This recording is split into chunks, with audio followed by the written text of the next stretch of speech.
Comment se débarrasser des mauvaises herbes au jardin? Comment se passer du coup des pesticides, des herbicides qui sont ces produits toxiques pour les sols, pour la qualité de nos rivières? C'est les questions que se pose chaque jardinier. La première des techniques, c'est celle que l'on connaît tous, c'est l'utilisation d'outils à main qui vont nous permettre d'enlever, d'arracher, de couper ces herbes. Donc cet outil, c'est la serre-fouette qui permet d'enlever les herbes et de couper les racines. L'intérêt de la serre-fouette, c'est que ça a une surface de travail, une largeur de travail assez importante. Et la vigilance qu'on doit avoir, c'est à ce que, évidemment, elle soit bien affûtée.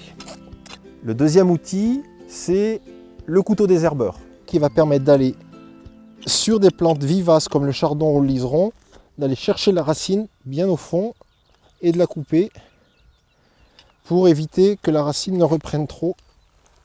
Voilà. Passons du côté des pavés, des dalles autour de la maison. On a la binette à main qui nous permet de racler très facilement. Voilà. On peut finir avec un racloir s'il faut pour enlever la racine. Du côté du potager, ici on a une binette de précision qui va nous permettre de passer entre des légumes même s'ils sont très densément plantés comme des oignons. Ça va nous permettre de nettoyer très rapidement les herbes, essentiellement les herbes annuelles qui poussent au milieu des cultures. Mais le mieux pour le jardinier, c'est d'éviter que ces herbes n'arrivent et pour ça, de mettre en place des techniques de lutte préventive.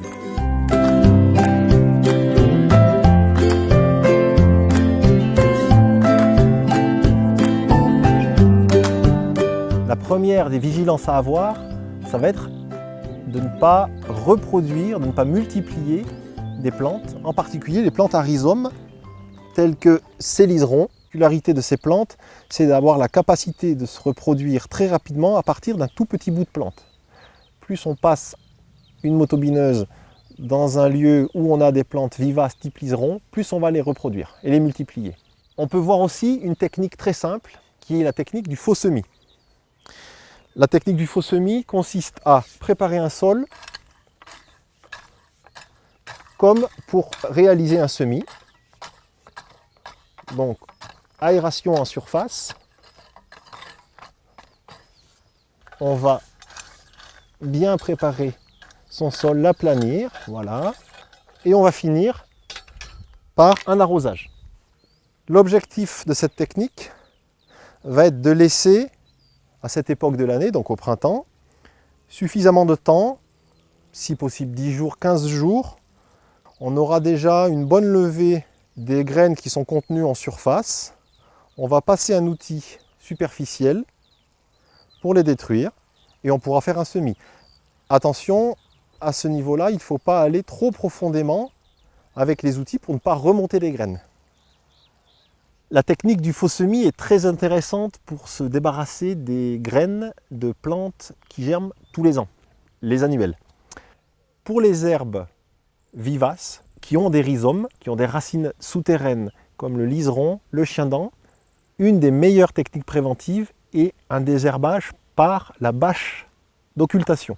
C'est tout simplement mettre au sol une bâche qui va laisser passer, si possible, l'air et l'eau, mais qui ne laisse pas passer la lumière.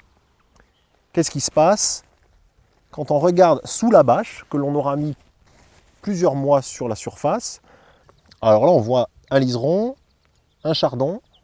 Les plantes vont s'épuiser, c'est-à-dire qu'elles vont avoir de l'eau, elles vont avoir de l'air, mais elles n'ont plus de lumière, elles ne peuvent plus fabriquer la chlorophylle qui est essentielle pour leur survie.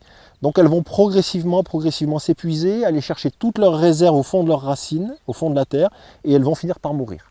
La bâche, il faut la laisser, on va dire, une année pour qu'on soit sûr que ça fonctionne bien. Une autre façon de faire concurrence aux herbes indésirables sur une culture en préparation, ça va être d'utiliser la technique des engrais verts. On a ici à venir une culture de poireaux. Un semis de moutarde a été fait il y a une quinzaine de jours. La moutarde pousse très vite, elle prend la place et fait concurrence aux herbes indésirables. Il n'y a plus qu'à la détruire de façon assez simple en la coupant de cette façon.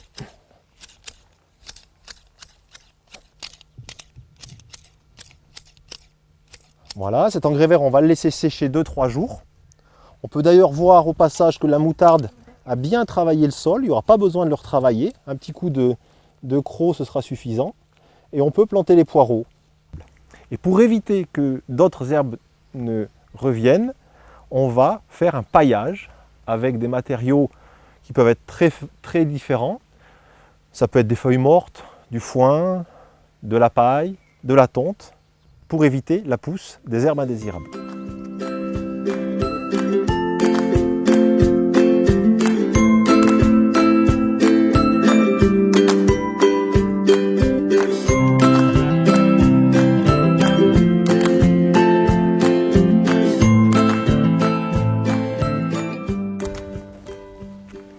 La technique des engrais verts ou du paillage permet de limiter la pousse des herbes. Sur les espaces de plantes vivaces, une technique très simple, c'est l'utilisation des plantes couvre-sol. Sur ce massif de rosiers, d'ancolis, a été implanté des géraniums couvre-sol qui permettent d'occuper l'espace et d'éviter la pousse des herbes indésirables. On peut aussi au jardin, pour ne pas utiliser d'herbicides, laisser pousser des herbes dans des endroits dédiés, de petits coins de nature sauvage pour favoriser des fleurs sauvages, la venue des insectes et ainsi amener de la vie au jardin. De cette façon, le jardinier va pouvoir laisser des espaces plus sauvages dans le jardin. Alors, il va s'économiser du temps de travail, il va favoriser la diversité au jardin. On sait que la diversité est favorable à la bonne santé du jardin. Pour le jardinier, c'est important de voir que ce sont des espaces qui ne sont pas laissés à l'abandon.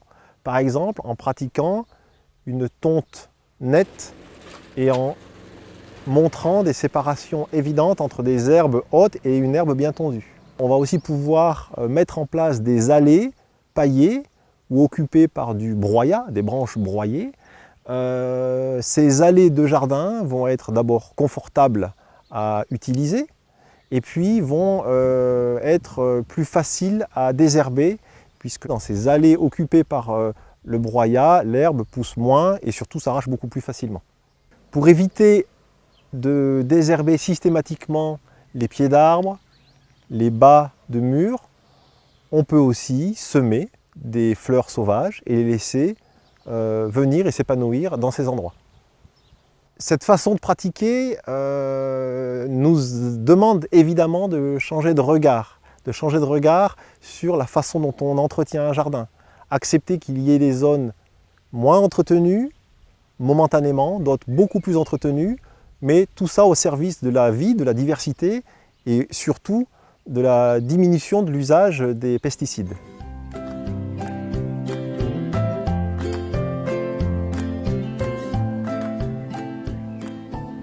Pour préserver notre santé, pour préserver les sols, pour préserver la qualité de l'eau de nos rivières en particulier, il existe des techniques simples que l'on peut utiliser. Au-delà des simples outils de désherbage manuel que nous connaissons, binettes, couteaux désherbeurs, etc., c'est les techniques de faux semis qui simulent un semis pour permettre justement aux herbes de se déployer et de les détruire tout de suite avant le véritable semis.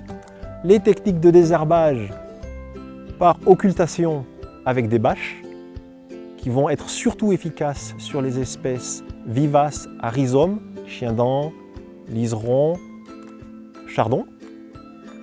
La technique du paillage, la technique des engrais verts pour s'occuper du sol et éviter la concurrence des herbes.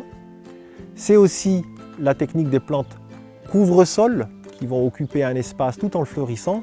Et puis bien sûr, le jardinier va devoir apprendre à changer de regard sur son espace jardiné pour laisser pousser, ça et là, dans des espaces du jardin, des fleurs sauvages, des herbes sauvages, en limitant les tontes, en espaçant la fauche et permettre à la diversité, à la vie de se développer au jardin.